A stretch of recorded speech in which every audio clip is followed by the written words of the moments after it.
So, hello and welcome to my first video for TikTok. Pluto is currently almost exactly on my Venus, so it's a good time to begin creative ventures. That's one of the meanings of Venus. So, what I want to talk about is the Mars-Venus-Pluto conjunction that's happening between now and the 22nd of February. That's the point at which it'll just start to wane. But it hasn't peaked yet because Venus and Mars are still both in Capricorn. They're just about to enter Pluto, where of course enter Aquarius, where of course Pluto is just now. So this is really quite pokey. It's catalytic rather than world transforming. Um, you want our outer planets aspecting each other. And it's particularly noticeable if Saturn's involved, because Saturn makes events happen. He makes them manifest. He makes them real.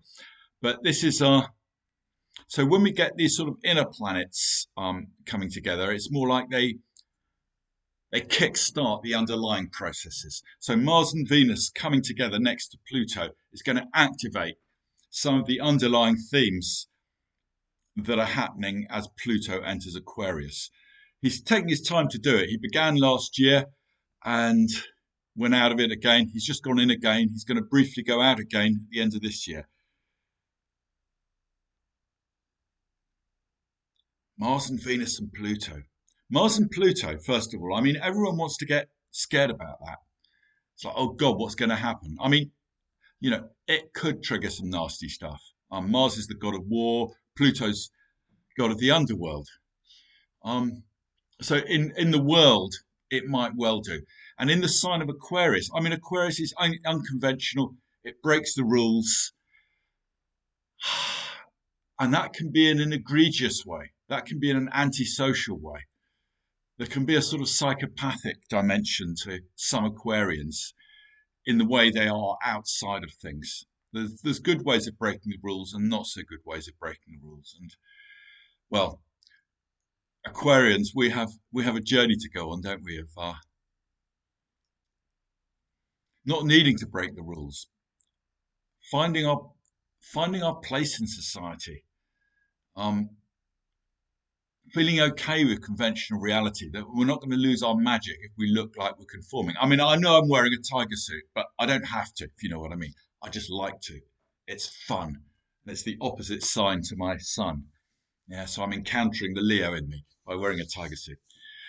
Anyway, but let's talk about it personally.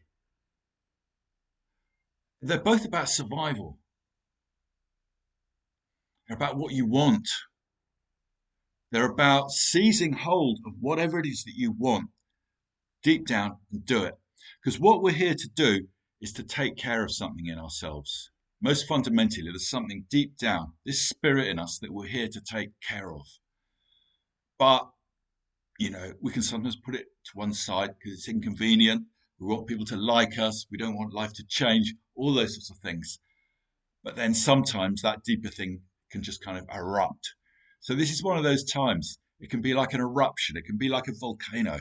Yeah, this thing in you that secretly you'd love to do. Often it comes out through what we love. That's Venus. Yeah. So here we have an interpretation of Mars, Venus, Pluto, an eruption of that which you would love to be doing, and that isn't going to give a damn about what other people think because it's Aquarius. There's a freedom in the Aquarius. Well, it's not that we break the rules so much as we just don't notice them. It doesn't occur to us that we're supposed to be living in that sort of way. It's more that we're just we're working it out in the way that seems right to us without any reference. And there's a freedom in that. We can claim our own lives once we're at ease with ourselves. And that's why Sun is in its detriment in Aquarius, because it's not at ease with itself. The Sun in Leo, of course, is massively at ease with itself. Look who I am. Just enjoy me. Yeah, because I'm enjoying being me. And Aquarius, we have a bit of a journey to kind of get there. So where was I headed? Yes, there is this thing in us that we are here to take care of, most fundamentally. We're not here to primarily to do good works for other people. That needs to arise spontaneously out of our own inner riches, out of our own connection with ourselves, because otherwise the motive will be all wonky. So this conjunction is going to enable us to break the rules, and it might be our own rules, yeah? Our own idea of who we should be, our old habits. They keep us feeling like we know where we stand. We might be miserable, but at least it's familiar. It's a bit like that. Well, Mars, Pluto, and Aquarius is just going to bust out of all of that. I mean, Mars, Venus, of course, it's got 10 minutes on these, haven't I? I've got about another 4 minutes to ramble. It's great. I love doing this. Yeah, it's romantic, isn't it? It's the two romantic planets, Mars and Venus. Yeah, it's kind of male and female coming together, and it's like a high voltage cable when they meet. Yeah. So with relationships, think about them. Don't follow the Hollywood script, yeah, which tells us who we ought to be in that area. We might actually, what this conjunction might do paradoxically is say, find your solitude. You see, Aquarius is known as the bachelor sign. I don't know if that's fair or not, but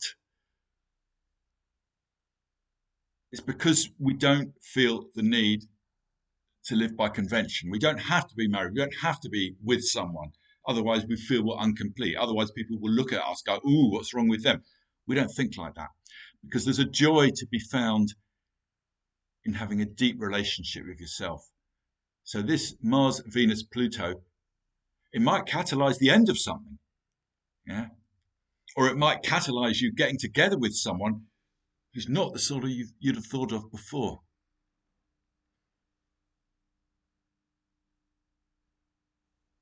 It's that spaces in your togetherness thing, isn't it? That's what I think Aquarians are good at. It's a sign of detachment, but the positive aspect of that detachment is that ability to own your own soul while you're with someone else.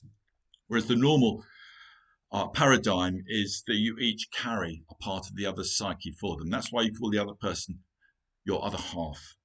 Yeah.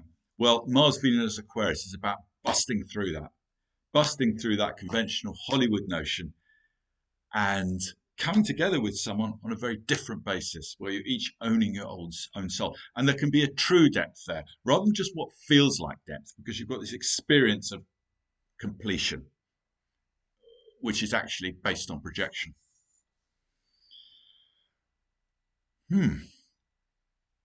Anything more to say? Well, Venus is also creativity. So don't be afraid to do something you haven't done before. I know someone who wouldn't do a particular type of painting because of what other people might think. So I asked her, it looked a bit too hippie. So I asked her to do one for me. And it's what she loves to do. So we can hold back from what we love, yeah, and what we want to create because we're worried about what other people will think. Well, that's their problem if they have an issue with it. So be prepared to be catalyzed in all sorts of ways over the next 10 days. It's only going to get stronger over the next week or so because Mars and Venus have both yet to reach Aquarius. It's still strengthening. Okay, good. See you next time.